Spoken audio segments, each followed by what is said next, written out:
Hello बच्चों, नमस्कार। स्वागत है आपका हमारे इस number 1 channel UP board high school में। मैं पूजा मैम आप सभी का इस बेहतरीन से प्लेटफॉर्म पे स्वागत करती हूँ। तो कैसे हैं आप सभी, थोड़ा हालचाल बता दीजिए।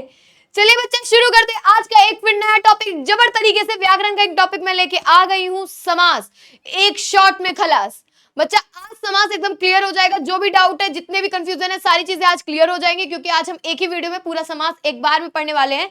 मैंने आपकी बात समास के जो भेद होते हैं उनको पार्ट्स में नहीं बांटा है, ना 9th ना 10th मैंने इसमें नहीं बांटा है। इस बार मैं सभी भेदों को एक ही वीडियो में ले आई हूं, जो कि आज आप लोग को सारी चीजें क्लियर हो जाएंगी। लेकिन लेकिन लेकिन उससे पहले आप लोगों को एक काम करना है। पीछे जो मेरे 2 आइकन्स दिख रहे हैं, इसको ध्यान से देख लीजिए। नीला वाला हमारा टेलीग्राम है, वही हरा वाला हमारा व्हाट्सएप है, जिससे आप बाखूबी परिचित हैं। तो बच्चों आप लोग जानते हैं, आप हमारे इन दोनों चैनल्स मतलब व्हाट्सएप के ग्रुप को और टेलीग्राम चैनल को हमारे ज्वाइन कर लीजिए, तो आपको सभी वीडियोस की नोटिफिकेशन मिल जाया करेगी। यूट्यूब पे आने वाली सारी वीडियोस, लाइव क्लासेस की नोटिफिकेशन सारी आप लोग को मिल जाएंगी। प्लस जितनी क्लासेस जाती हैं, चाहे वो कोई सी भी क्लासेस हो, लाइव क्लासेस हो, रिकॉर्डिंग क्लासेस हो, इन सब की आपको पीडीएफ भी प्रोवाइड हो जाएगी। जितना भी हम पढ़ाते हैं इनकी सारी पीडीएफ आप लोग को प्रोवाइड हो जाएगी। उसी के बाद हर क्लास के बाद 10 मोस्ट इंपॉर्टेंट क्वेश्चन भी दिए जाएंगे क्लास से रिगार्डिंग। 10 मोस्ट इंपॉर्टेंट क्वेश्चन और प्लस क्विज भी कराया जाएगा। तो हमारे इन दोस्तों को अपना लीजिए, इनसे दोस्ती कर लीजिए, ताकि आप लोग भी वीडियोस की नोटिफिकेशन पा सके, आप लोग भी पोल दे सके, आप लोग भी टेस्ट दे सके, और प्लस आप लोगों को भी पीडीएफ प्रोवाइड हो जाए। चलिए बच्चा, आते हैं अपने टॉपिक पर, जो कि एक मस्त टॉपिक है, व्याकरण का सबसे इंपॉर्टेंट टॉपिक है, जो आपके सिर्फ एग्जाम में काम नहीं आने वाला, इवन वो आपकी पूरी लाइफ टाइम काम आने वाला है। आप किसी भी कंपटीशन एग्जाम में जाते हो, या फिर आपसे कोई हिंदी व्याकरण नॉर्मली पूछता है, तो इस टॉपिक से क्वेश्चन पूछे, तो आपको हमेशा क्लियर हो जाएगा, क्योंकि ऐसा टॉपिक हम लोग पढ़ने वाले हैं। समास। समास क्या है? सबसे पहले समास का अर्थ जान लेते हैं। समास का मतलब होता है छोटा करना, संक्षिप्त करना, कम करना। समास का मतलब क्या होता है? किसी चीज को छोटा करना, संक्षिप्त करना, कम करना। जैसे कि आप देख सकते हैं, समास का अर्थ है संक्षिप्तीकरण करना। संक्षिप्तीकरण मतलब चीजों को छोटा करके बताना। समास का अर्थ है संक्षिप्तीकरण करना, मतलब चीजों को छोटा करके बताना। जैसा कि आप यहां पढ़ सकते हैं कि दो या दो से अधिक शब्दों से, दो या दो से अधिक शब्दों से मिलकर बने एक सार्थक शब्द, दो या दो से अधिक शब्दों से मिलकर बना एक सार्थक शब्द क्या कहलाता है बेटा? समास कहते हैं। उसको हम क्या कहते हैं? उसको हम लोग समास कहते हैं। ये आपका अर्थ हो जाएगा। इस विधि से बने शब्दों का समस्त पद कहते हैं। इस विधि से बने शब्दों को हम लोग क्या बोलते हैं? समस्त पद बोलते हैं। क्या बोलते हैं? समस्त पद। जैसे यहां पर मैं एक उदाहरण ले रही हूं आप लोगों के लिए, गंगा जल। गंगा जल, जिसमें आपका अगर हम लोग देखेंगे, इसका गंगा हो जाएगा, ठीक है, गंगा प्लस जल, दो शब्दों से मिलकर बना है। तो जो ये दो शब्द हैं, इसको हम लोग क्या बोलते हैं? इसी को बच्चा हम लोग समस्त पद बोलते हैं। इसी को हम लोग क्या बोलते हैं? इसी को हम लोग समस्त पद बोलते हैं। जो दो शब्दों का प्रयोग करके हम लोगों ने यहाँ पर शब्द बनाया, उसी को हम लोग समस्त पद कहते हैं। अब समस्त पद की बात आई है, तो आप लोगों को एक बात मैं और बता दूं, जो दो शब्द होते हैं, ये मिलकर जो एक शब्द बनाया, मतलब जो ये गंगा जल शब्द बन गया, ये तो समस्त पद हो गया इकट्ठा। लेकिन जो अलग अलग शब्द है, इनको क्या कहेंगे? तो बच्चा जो अलग अलग शब्द आता है, जैसे गंगा और जल, ये दोनों शब्द जो हैं, उसको कहेंगे हम लोग पूर्व पद और उत्तर पद।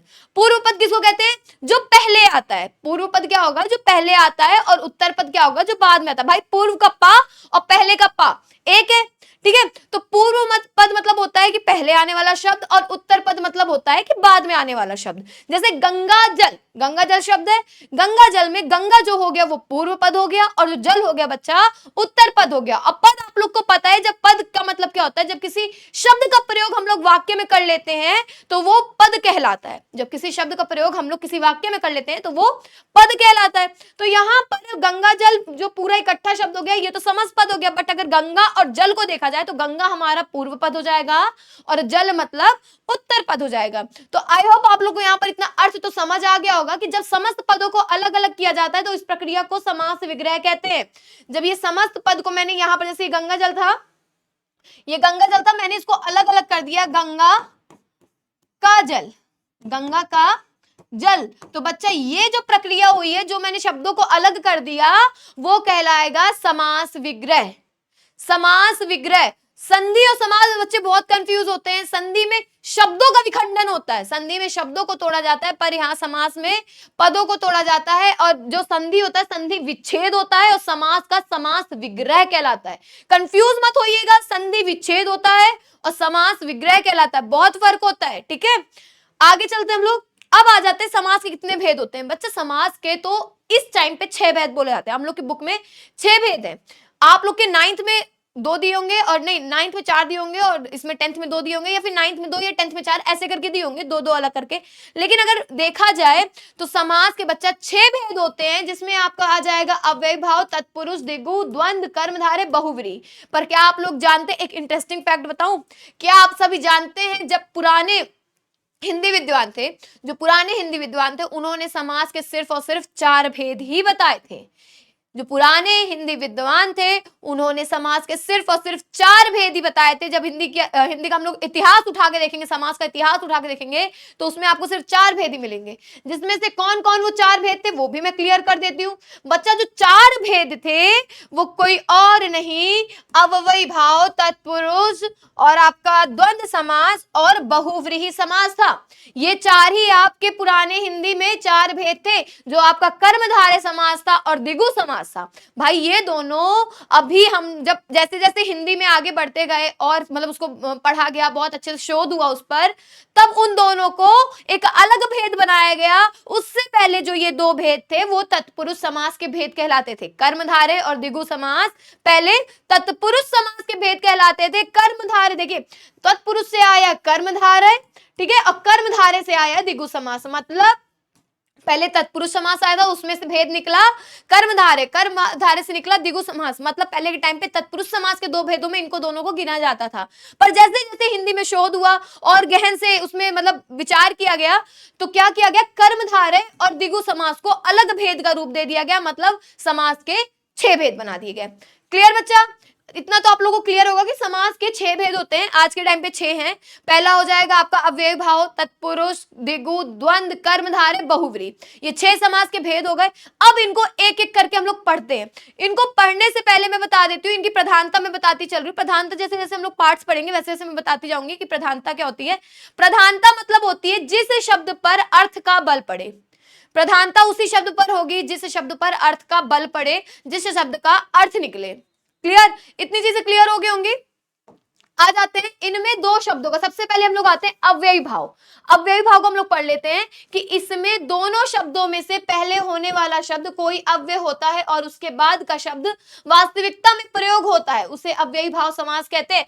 भाई ये तो हो गया अर्थ। मैं ट्रिक बता देती हूँ। जिसमें का पहला शब्द आप लोगों को कोई भी उपसर्ग दिख जाए, उपसर्ग अव्यय शब्द दिख जाए, जैसे यहां पर देखिए आजीवन, आजीवन मतलब आ कहा गया। यथा सामर्थ्य, यथा सामर्थ्य, यथा जोड़ दिया है, सामर्थ्य अलग छपता है, यथा सामर्थ्य। यथा शक्ति, यथा विधि, यथा क्रम, भर पेट, भर पेट, हर रोज, हाथों हाथ, रातों रात, रातों रात। मतलब ऐसे शब्द जिनका कोई अर्थ नहीं होता लेकिन जो उनका अर्थ निकल रहा है, उन शब्दों के साथ जुड़कर जो समास बना देता है उसी को हम लोग अव्ययी भाव समास कहते हैं। यहां पर मैंने जो उदाहरण बता दिया आप लोगों को, यहां पर बच्चा इसमें पहला पद प्रधान होता है।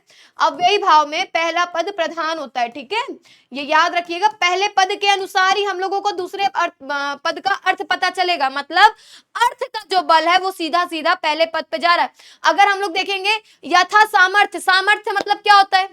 सामर्थ्य मतलब क्या होता है? एबिलिटी, आपके अंदर कितना सामर्थ्य, आपके अंदर कितना है कि आप मतलब जैसे बोलते हैं ना यथा शक्ति, शक्ति का मतलब होता है ताकत। यथा शक्ति, शक्ति मतलब होता है ताकत, बल। ठीक है, अगर उसमें हमने यथा शब्द जोड़ दिया तो शक्ति का पूरा अर्थ बदल गया, है ना। यथा जोड़ दिया तो शक्ति का पूरा अर्थ बदल गया। यथा मतलब जितनी ताकत है, जितनी ताकत है। पहले तो सिर्फ वो ताकत था, फिर उसमें जब हमने यथा जोड़ दिया तो उसका मतलब हो गया कि जितनी ताकत है। तो वहां पर आ जाएगा आपका यथा शक्ति, मतलब शक्ति के अनुसार। तो बच्चा यहां पर पहला पद प्रधान होता है क्योंकि अर्थ का बल हमारे पहले शब्द पर, पहले पद पर पड़ रहा है। ठीक है, यहां पर जो उदाहरण मैंने पढ़े याद कर लीजिए। आजीवन, यथा सामर्थ्य, यथा शक्ति, यथा क्रम, भरपेट, हर रोज, हाथों हाथ, रातों रात। ये हमारे हो गए अव्ययी भाव समास के उदाहरण। ठीक है, आगे आ जाते हैं हम लोग तत्पुरुष समास। तत्पुरुष समास कौन सा होता है? देखिए ये जितने पॉइंट्स है ना, अगर आप 10th में बोर्ड में देने जा रहे हो तो मैं गारंटी ले रही हूँ कि भाई आपके में 6 के 6 समासों में से क्वेश्चन पूछा जा सकता है। भाई एमसीक्यू जो 20 नंबर का एमसीक्यू होता है उसमें से तो पूछा जाएगा ही, उसमें तो आता ही एक सिंगल क्वेश्चन है ना, उसमें तो आएगा। प्लस जो आपके गद्यांश आधारित प्रश्न होंगे, आपके पद्यांश आधारित प्रश्न होंगे, इवन आपको जो संस्कृत में शब्द क्वेश्चन आएंगे उसमें भी पूछ लिया जाता है कि इस शब्द में कौन सा समास है, यहाँ पद में कौन सा समास है, इस रेखांकित पद में कौन सा समास पूछा जाता है। तो मैं आपको यही कहूंगी कि समास बहुत अच्छे से पढ़ लीजिएगा, बहुत कायदे से पढ़ लीजिएगा। अब जान लेते हैं तत्पुरुष समास क्या होता है।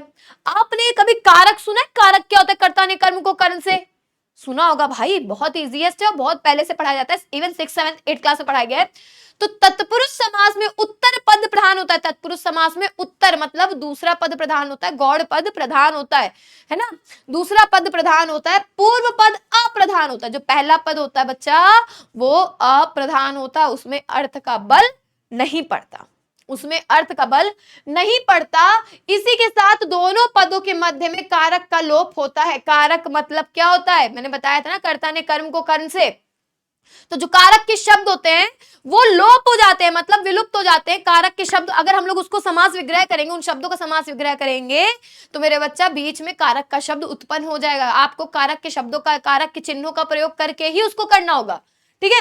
तो इस प्रकार के समास को तत्पुरुष समास या तत्पुरुष समास कहते हैं। तत्पुरुष समास में विशेषणीय पद और मुख्य पद का संबंध एक निश्चित भावना को प्रकट करता है, एक भावना प्रकट करता है। जैसे यहाँ पर तुलसीदास कृत मतलब तुलसीदास द्वारा, कृत मतलब रचना, तुलसीदास द्वारा, देखिए जो द्वारा शब्द है ये समास कहा जाता है, तुलसीदास द्वारा रचना या रचित, ठीक है। आगे देख लेते हैं तत्पुरुष समास के बच्चे 6 भेद होते हैं। कितने भेद होते हैं? 6 भेद होते हैं। एक होता है कर्म पुरुष, कर्म तत्पुरुष, करण तत्पुरुष, संप्रदान तत्पुरुष, अपदान तत्पुरुष, संबंध तत्पुरुष और अधिकरण तत्पुरुष। अब आ जाते हैं, इनको हम डिटेल में पढ़ लेते हैं, है ना। सबसे पहले आता है आपका कर्म तत्पुरुष। कर्म तत्पुरुष समास को को चिन्ह से लोप किया जाता है, इसमें को चिन्ह का प्रयोग किया जाता है, ठीक है। उदाहरण जान लेते हैं। बस चालक, बस को चलाने वाला। बस चालक मतलब क्या होता है? बस को चलाने वाला, ठीक है। किसके द्वारा काम किया जा रहा है? बस चालक, चालक के द्वारा। गगन चुंबी, गगन को चूमने वाला। गगन चुंबी मतलब गगन को चूमने वाला। दूसरा आ जाते हैं करण तत्पुरुष समास। बच्चा करण तत्पुरुष समास क्या होता है? करण तत्पुरुष समास से और के द्वारा, से और के द्वारा का लोप होता है। दो शब्दों का लोप होता है, से प्रयोग हो गए या फिर के द्वारा, के द्वारा का प्रयोग जो होगा लोप हो जाएगा। जैसे मंदांध, मंदांध मतलब मद से अंध, मद से अंध। रेखांकित, आप लोगों के पेपर में आता है ना रेखांकित शब्दों के वर्णन, रेखांकित व्याख्या करिए, है ना। तो रेखांकित मतलब क्या होगा? रेखा से अंकित या रेखा के द्वारा अंकित, रेखा के द्वारा अंकित। फिर आ जाता है बच्चा आपका तीसरा पॉइंट, संप्रदान तत्पुरुष समास जो होगा। संप्रदान तत्पुरुष समास के लिए, यहां पर के लिए का लोप होगा बच्चा। इसमें के लिए जो शब्द आएगा, के लिए जो आपका समास का वो आएगा, चिन्ह आएगा, उसका लोप होगा, वो नहीं आएगा। जैसे हथकड़ी, हाथ के लिए कड़ी, हथकड़ी, हाथ के लिए कड़ी, हाथ के लिए कड़ी होती है ना, तो हथकड़ी मतलब हो जाएगा हाथ के लिए कड़ी। किसके लिए? हाथ के लिए कड़ी। तो क्लियर बच्चे, ये 3 हो गए। आगे चलते हैं हम लोग अगले, अपदान तत्पुरुष समास। अब अपदान तत्पुरुष समास किसको कहेंगे हम लोग ये भी देख लेते हैं। अपदान तत्पुरुष समास में से का लोप होता है। किस शब्द का? से का लोप होता है, जिसमें से क्या होता है? अपदान में क्या होता है? अपदान में अलगाव होता है। जैसे पथ भ्रष्ट, पथ से भ्रष्ट मतलब वो रास्ते से अलग हो रहा है। पथ से भ्रष्ट मतलब वो जिस रास्ते पे सही रास्ते चल रहा है उससे वो अलग हो रहा है, भ्रष्ट हो रहा है, उसका दिमाग बट रहा है, ठीक है। ऋण मुक्त, ऋण से मुक्त हो गया मतलब ऋण से अलग हो गया, अब उसके ऊपर कोई ऋण नहीं रहा, ठीक है। पतझड़, पत से मतलब पत्ते जो पेड़ से गिरते हैं वो भी आपका पदान में आ जाता है, ठीक है। संबंध तत्पुरुष समास क्या होगा? संबंध तत्पुरुष समास में का, के, की लोप होने का होता है। का, के, की, का, के, की, का, के, की, याद कर लीजिएगा। संबंध तत्पुरुष में का, के, की का लोप होने का होता है। जैसे घुड़दौड़, घुड़दौड़ में मतलब घोड़ों की दौड़, घुड़दौड़ मतलब घोड़ों की दौड़ या घुड़सवारी, घोड़े की सवारी, ठीक है। पूंजीपति, पूंजी का पति, पूंजी का पति, ठीक है, याद रहेगा। चलिए अधिकरण तत्पुरुष समास देख लेते हैं। अधिकरण तत्पुरुष समास में क्या होगा बच्चा? अधिकरण तत्पुरुष समास में आपका आ जाएगा कि अधिकरण तत्पुरुष समास में और पर के लोप से बनता है। अधिकरण तत्पुरुष समास में और पर के लोप से बनता है। जैसे शरणागत, शरण में आगत, शरणागत मतलब होगा शरण में आगत। वहीं आत्मविश्वास, आत्मविश्वास का हो जाएगा आत्मा पर विश्वास, आत्मा पर विश्वास मतलब अधिकरण में क्या होगा, उसके अंदर होना चाहिए ना में और पर। तो शरणागत में होगा शरण में आगत, शरण में आ गया। और वही आत्मविश्वास आत्मा पर विश्वास। तो बच्चा ये थे 6 आपके तत्पुरुष समास जो कि एकदम क्लियर हो गए होंगे। मुझे पता है, डेफिनेटली 100% श्योर हूं कि आप लोग बहुत अच्छे से इसको कर लोगे। आगे आते हैं हम लोग कर्मधारय समास। फिर से हम लोग अपने समास पर आ जाते हैं। समास के जो 6 भेद होते हैं उसमें का हम लोग आ जाते हैं तीसरे भेद पर, कर्मधारय समास।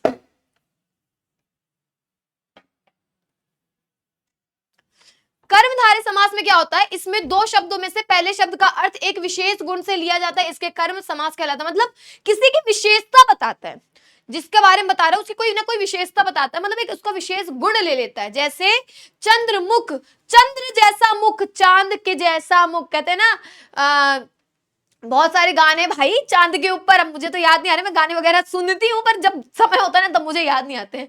गाने मैं बहुत सुनती हूँ लेकिन होता कि ना जब समय चाहिए गाना सुनाने का, ये गाना याद करने का, तब मुझे एक भी गाना याद नहीं आता। ये मेरी बीमारी पता नहीं क्या। तो चंद्रमुख, चांद जैसा मुख या चंद्र के जैसा मुख, ठीक है गाना ना। चांद सी महबूबा हो मेरी, कभी ऐसा मैंने सोचा था, यही सोचा था, यहीं पर सोचा था बच्चा, कर्मधारय समास ही सोचा था उन्होंने। कमल नयन, कमल के समान नयन, देह लता, देह रूपी लता, दही बड़ा, दही में डूबा हुआ बड़ा। बड़ा क्या है, बड़ा कोई नहीं होता क्योंकि बड़ा तो उड़द की दाल से बनता है। तो दही बड़ा मतलब दही में डूबा हुआ बड़ा। और वहीं आ जाते हैं हम लोग नील कमल, नीला कमल, पीतांबर, पीला अंबर, वस्त्र पीला अंबर या पीले वस्त्र धारण करने वाला। अब कहेंगे मैडम जी पीतांबर तो बहुव्रीहि समास है। थांबा थांबा मेरे बच्चा थांबा, उसको भी क्लियर करेंगे। पीतांबर हम लोग बहुव्रीहि समास में ही लगाएंगे अगर क्वेश्चन में कर्मधारय और बहुव्रीहि समास दोनों दिया होगा, तब आप लोग बहुव्रीहि समास लगाएंगे। अगर क्वेश्चन में बहुव्रीहि और कर्मधारय दोनों दिया होगा मेरे बच्चा, तो आप लोग कर्मधारय समास ही बहुव्रीहि समास लगाएंगे। लेकिन अगर बहुव्रीहि समास नहीं है, अगर बहुव्रीहि समास नहीं है तो कर्मधारय लगाएंगे। क्यों लगाएंगे, कारण है भैया, मैंने क्या बताया था शुरुआत में कि जो कर्मधारय है और द्विगु समास है, ये किसके पुत्र हैं, मतलब ये किसके उससे आए, किसके थ्रू आए हैं, ये आए हैं तत्पुरुष के। तत्पुरुष के बाद आए थे ना, तो तत्पुरुष तो पहले का, बहुव्रीहि पहले से ऑलरेडी एक भेद था, है ना। बहुव्रीहि पहले से ही एक भेद था, तो बहुव्रीहि बड़ा हुआ कि कर्मधारय बड़ा, तो बहुव्रीहि हुआ क्योंकि वो पहले से एक भेद माना जा रहा था। कर्मधारय को और द्विगु को तो बाद में भेद माना गया है ना। तो बच्चा अगर बहुव्रीहि और कर्मधारय दोनों आते हैं तो आप लोग बहुव्रीहि लगाइएगा, कर्मधारय तब लगाइएगा जब बहुव्रीहि ऑप्शन में ना हो।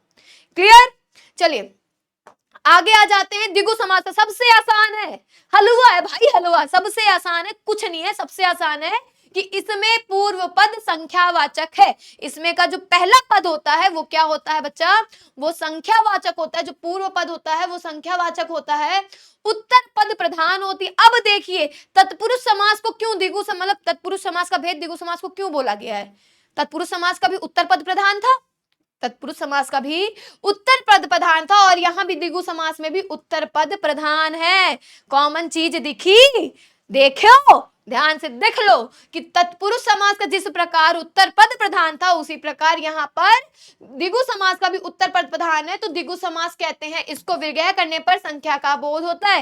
एक भाषा है प्रथम द्वितीय, द्वितीय मतलब क्या होता है, दो, दो मतलब क्या है, संख्या। तो द्विगु समास का मतलब है जहां पर संख्या दिखाई दे। द्विगु शब्द से ही पता चल रहा है ना, द्वि, द्वि मतलब दो, जहां पर संख्या दिखाई दे। जैसे नवग्रह, 9 ग्रहों का समूह, दोपहर, 2 पहरों का समाहार, त्रिलोक, 3 लोकों का समाहार, चौमासा, 4 मासों का समूह, त्रिनेत्र है मैडम जी ये तो फिर से आ गया बहुव्रीहि। त्रिनेत्र तो हम लोग शंकर जी को कहते हैं। चतुर्भुज, अरे मैडम चतुर्भुज तो द्विगु समास है, पर ये तो बहुव्रीहि में आता है। चतुर्भुज तो हम विष्णु को बोलते हैं, है ना। पंचानन, पंचानन तो मैडम जी हनुमान जी का नाम है, ये भी बहुव्रीहि में आ गया। तो मैंने बच्चा क्या बताया था, बहुव्रीहि सर्वोपरि है। जहां बहुव्रीहि दिख जाए वहां नमस्कार करके उनको टिक कर दीजिएगा। द्विगु दिया हो चाहे ना दिया हो, लेकिन अगर बहुव्रीहि नहीं दिया है तो बच्चा फिर द्विगु लगाइएगा। जहां पर संख्या का बोध हो जाए, लेकिन अगर वहां बहुव्रीहि दिया हुआ है और उस शब्द का कोई तीसरा अर्थ आ रहा है, जैसे पंचानन हो गया, चतुर्भुज हो गया, दशानन हो गया, तो ये सब शब्द आ जाते हैं, तो मेरे बच्चा वहां पर बहुव्रीहि लगाइए। लेकिन अगर बहुव्रीहि नहीं दिया है तो आप लोगों को द्विगु समास लगाना है। द्विगु भूल कर भी और कुछ मत लगा देना, ठीक है।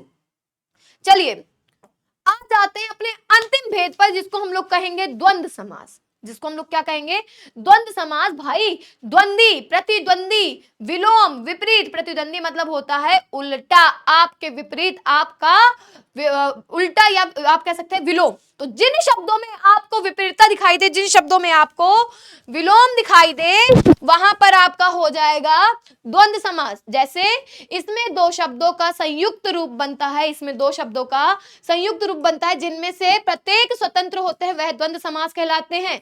बच्चे इनके दोनों पद प्रधान होते हैं। द्वंद्व समास में दोनों पद प्रधान होते हैं। द्वंद्व समास में दोनों पद प्रधान होते हैं। घुसा लीजिए, यहां बैठा लीजिए कि द्वंद्व समास में दोनों पद प्रधान होते हैं। जैसे पाप पुण्य, पाप और पुण्य, अन्न जल, अन्न और जल, सीता राम, सीता और राम, खरा खोटा, खरा और खोटा, लाभा लाभ मतलब लाभ और अलाभ, पापा पाप मतलब पाप और अपाप। क्लियर, इतनी चीजें क्लियर हो गई। चलिए आगे आ जाते हैं। अंतिम अपना इनमें आपका बहुव्रीहि समास। इसमें के दोनों शब्दों में से पहले शब्द प्रयोज्य संख्या के रूप में प्रयोग होता है और दूसरे उसके बाद शब्द उसी शब्द के लिए प्रयुक्त होता है, जो बहुव्रीहि समास कहलाता है। बहुव्रीहि समास में दोनों पद अप्रधान होते हैं। अभी हम लोगों ने द्वंद्व समास में क्या पढ़ा था कि दोनों पद प्रधान होते हैं। यही बहुव्रीहि समास में दोनों पद जो होते हैं वो अप्रधान होते हैं। प्रधानता भाई तीसरे शब्द पे होती है, क्योंकि अर्थ कुछ और निकल के आता है। दो शब्दों से मिलकर बना शब्द जो कि तीसरा अर्थ देता है। जैसे दशानन, दश है आनंद जिसके, दशानन मतलब दश है आनंद जिसके। दशानन का अर्थ क्या होगा, दश है आनंद जिसके।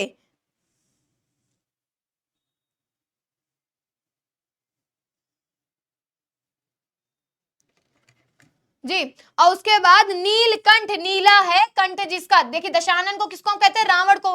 नीलकंठ नीला है कंठ जिसका मतलब किसको कहते हैं, शिव जी को, शंकर जी को। पीतांबर, पीला है अंबर जिसका मतलब श्री कृष्ण। आ गया ना बहुव्रीहि में श्री कृष्ण का नाम, पीतांबर शब्द आ गया। तो अब याद रखिएगा कि जहां पर तीसरा अर्थ निकल के आए वो आपका बहुव्रीहि समास हो जाएगा। आई होप बच्चा आपको इतनी चीजें समझ आ गई होगी। एक चीज और मैं बता देती हूँ आप लोगों को। कहाँ गया हमारा भैया, अव्ययी भाव। हाँ जी, अव्ययी भाव में एक और बता देती हूँ कि जैसे आप लोग ये वाले शब्द पढ़ते हैं ना, धीरे धीरे, धीरे धीरे, साथ साथ, कभी कभी, जो बच्चा ये शब्द, इस तरह के शब्द आप पढ़ते हो ना जो रिपीट होते हैं, वो भी आपके अव्ययी भाव समास में आते हैं। इस तरह के शब्द भी आपके अव्ययी भाव समास में आते हैं। तो आई होप बच्चा आप लोगों को सारी चीजें एकदम क्लियर हो गई हो, क्योंकि एक बार में सारी चीजें एकदम खलास हो गई हैं। सारे भेद मैंने क्लियर कर दिए, समास का अर्थ बता दिया है, कौन से समास में किसकी प्रधानता होती है ये भी बता दिया है, और कौन से समास का उत्तर लगाना है अगर बहुव्रीहि, कर्मधारय और द्विगु में कंफ्यूजन होती है वो भी मैंने आज क्लियर कर दिया है। तो भैया कैसी लगी वीडियो प्लीज कमेंट बॉक्स में जरूर बताइएगा, और अपना धर्म निभाइएगा, हमारे चैनल को सब्सक्राइब करके शेयर जरूर करिएगा और लाइक भी कर दीजिएगा। बच्चा देखते हैं इस बार कितने लाइक्स आते हैं।